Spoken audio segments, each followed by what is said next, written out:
KVLL. This is Caro's Corner, and I'm here with my principal, Miss Daniels. Today we'll be asking her some questions about school and just different things. Can you tell us a little bit about yourself? Well, I am from Corpus Christi, Texas. I graduated from Mary Caro High School, got my bachelor's from Texas Pan American in Edinburgh, got my master's from Texas A&M Corpus. I'm here in Kingsville. I have a son who's in 5th grade at Gillette Intermediate. So. Okay. In college, did you do any sports, or in high school, did you do any sports? Interesting question. So I did do sports through high school and college. High school I played basketball and track mostly.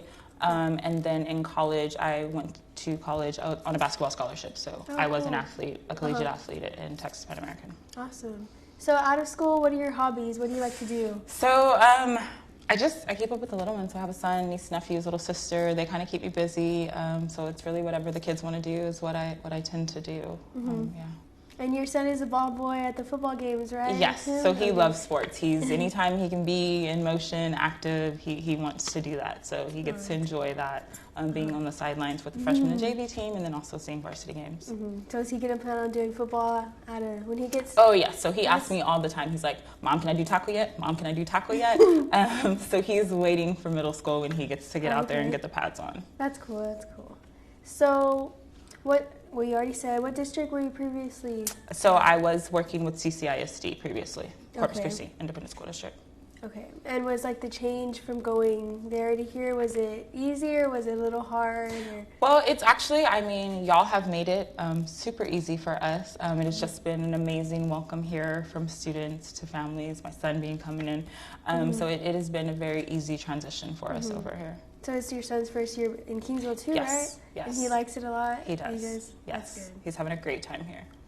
That's good. So what changes do you plan on making, or have you made so far to the school? I wouldn't really say changes, just obviously I wasn't here last year, so the things that I come in, they do appear to be new, but I know the one thing that some of the kids spoke on was just the dress code.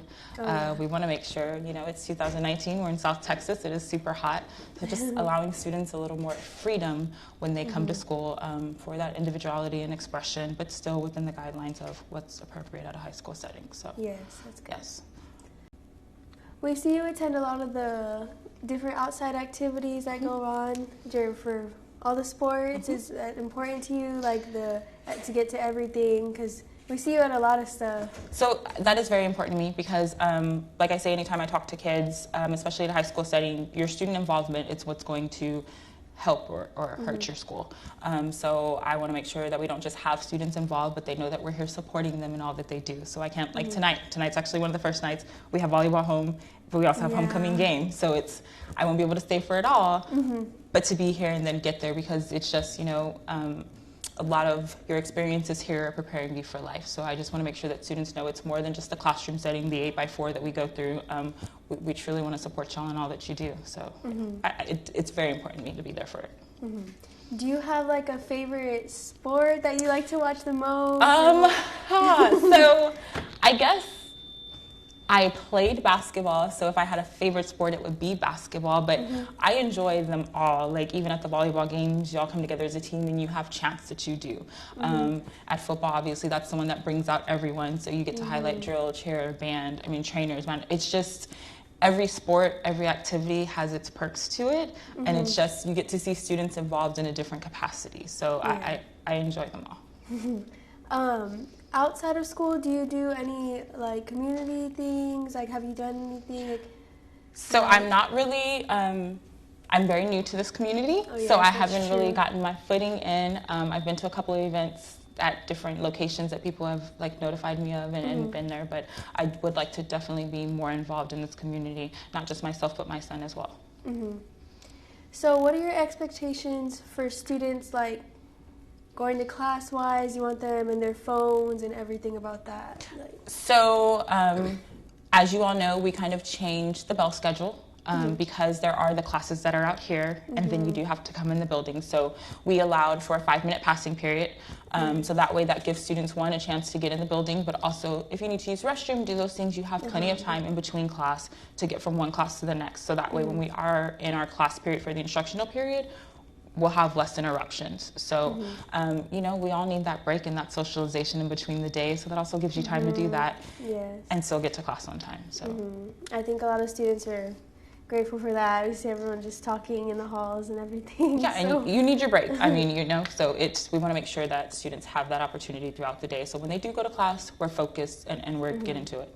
And then the phones, it's still no phone policy, and I think we're still... So, class by class is a little different because some teachers, there's apps on the phone that you use for that teacher studying where it's totally appropriate.